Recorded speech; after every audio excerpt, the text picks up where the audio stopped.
Oke, ya, perkenalkan nama saya James Huta Barat. Saya sebagai pengajar kimia di Semak Penabur Harapan Indah. Kebetulan mengajar di kelas 10. Nah, kalau pada dasarnya kenapa suka dengan pelajaran kimia itu bisa dibilang ya perjalanan hidup memang menunjukkan ke sana ya. Ada hal-hal lain yang sudah kita lalui. Akhirnya sampai ke kimia. Pada dasarnya di awal kita tidak paham dengan kimia, sebetulnya sama lah dengan orang-orang awal. Awalnya masuk ke kimia tanpa tahu apa itu kimia, ya dengan masuknya akhirnya dipelajari ternyata kimia itu menarik gitu.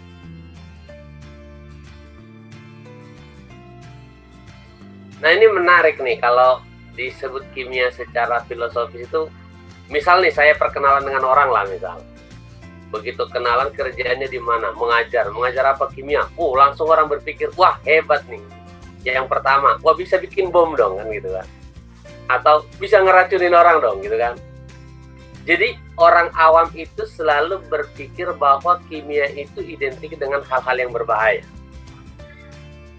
Nah, padahal kalau kita sadari sebetulnya bahwa kimia itu tidak jauh seperti itu. Kita dalam kehidupan sehari-hari itu semuanya bersentuhan dengan kimia. Nah contoh lah di rumah, kita makan ada nasi, ada garam, ada ikan, ada lauk, semuanya itu kimia sebetulnya.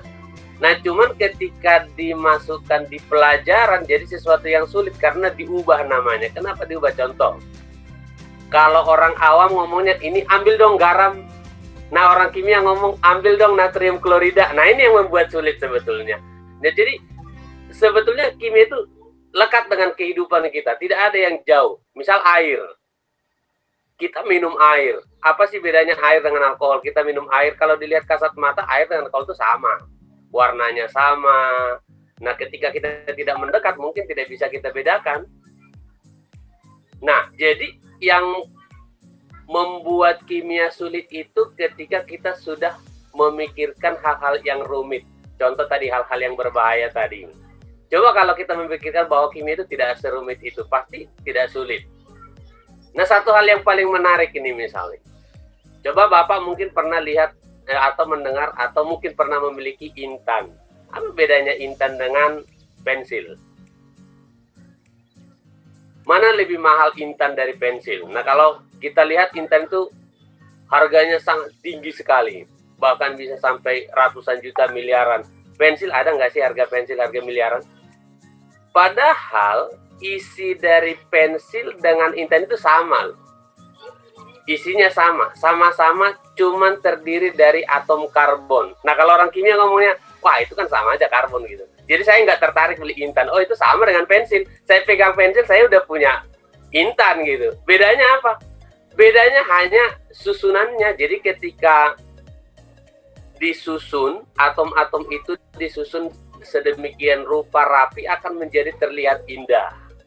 Nah, jadi kimia itu sebetulnya adalah rekayasa ahli-ahli untuk membentuk bagian lain dari atom-atom itu.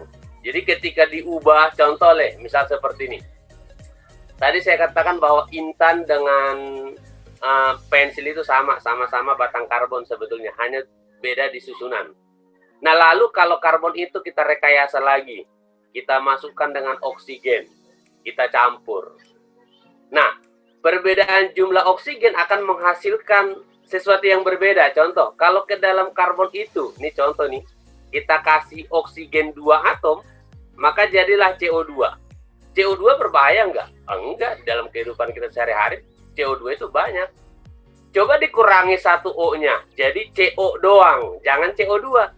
Apa yang terjadi? Jadi racun.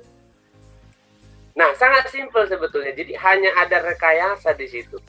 Nah, kenapa orang terlalu memikirkan hal yang sulit? Karena sudah dicecoki dengan bahasa-bahasa dari luar. Contoh makanan aja selalu bilang, makanan ini tidak mengandung bahan kimia. Nah, nggak mungkin lah kita makan tanpa bahan kimia. Gimana ceritanya? Nah, itu aja kalau saya pikir ini HIKJ. Jadi nggak sulit. Itu semua ada di lingkungan kita. Yang kita gunakan, kita makan, kita pakai, kita minum, semua bahan kimia.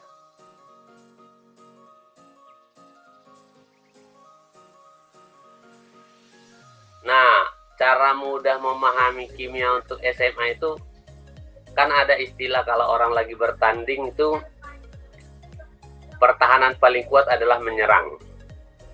Nah, kalau di kimia saya selalu terapkan kepada anak-anak itu begini. Cara belajar paling gampang itu adalah mengajarkan. Jadi, saya lebih sering mengajak anak-anak itu ketika belajar, saya menyuruh seseorang untuk mengajar yang lain. Dalam pemikiran saya, bahwa cara belajar paling baik itu adalah mengajarkan. Karena ini saya terapkan dari dulu. Seperti saya bilang tadi, saya masuk ke kimia ini bisa dikatakan terjerumus tanpa tahu apa-apa itu kimia, dimasukkan ke STM kimia, lalu saya bingung di sana gitu kan.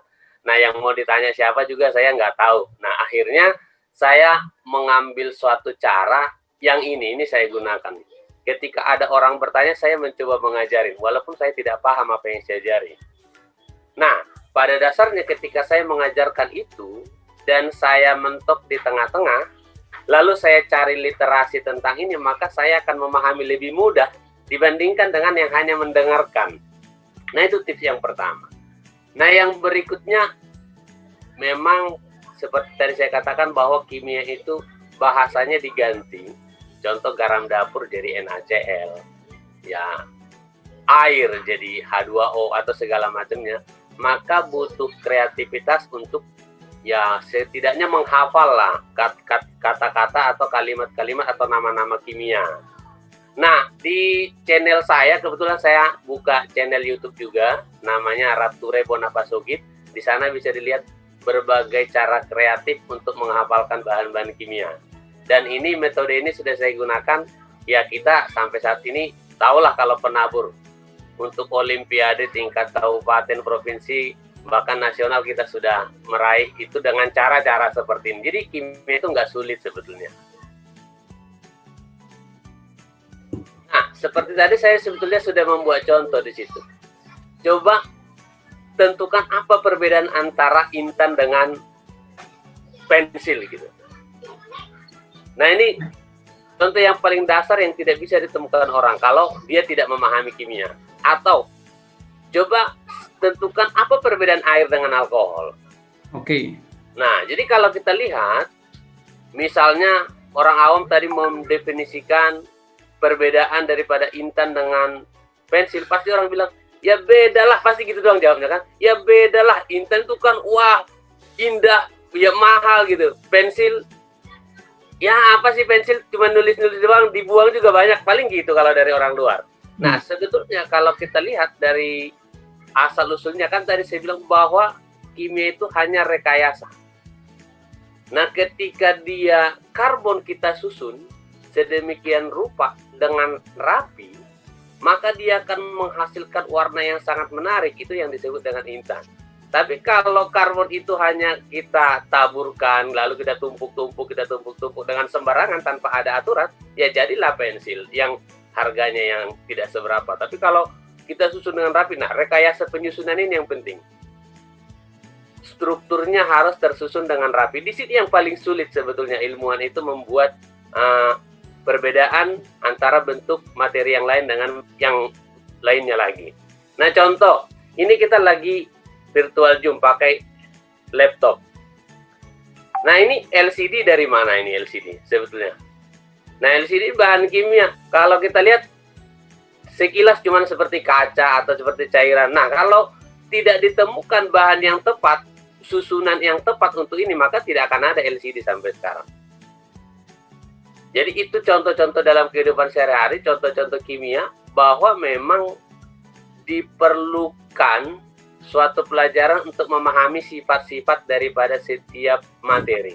Sifat-sifat ini yang dikembangkan, sehingga kita bisa mengubahnya sesuka hati kita.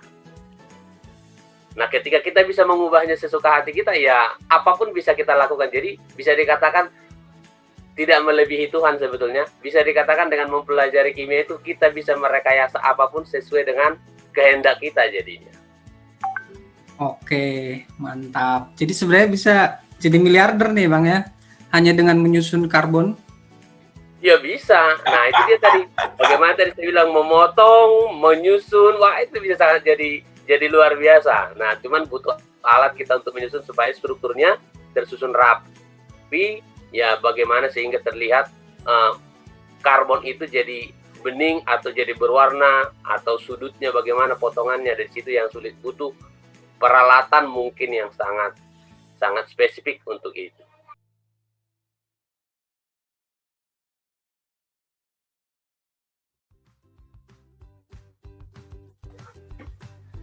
Ya, untuk anak-anak supaya tidak terpaksa dengan pelajaran kimia, yang pasti pertama, nikmati dulu. Setelah dinikmati, baru disayangi. Karena katanya, tak kenal maka tak sayang. Jadi ketika kita menikmati dulu, maka pasti seperti saya bilang, saya dulu awalnya tidak kenal, maka saya juga sama seperti orang awam, wah apaan tuh? Keluar dari otak semua. Tapi begitu saya dalami, wah ternyata kimia itu sangat menyenangkan. Terlebih praktek-prakteknya itu, wah bisa kita buat hiburan juga bisa, bukan cuman pembelajaran. Tapi kalau kita sudah menolak dari awal, mau heboh apapun percobaannya, praktikumnya, pasti semuanya tidak menarik.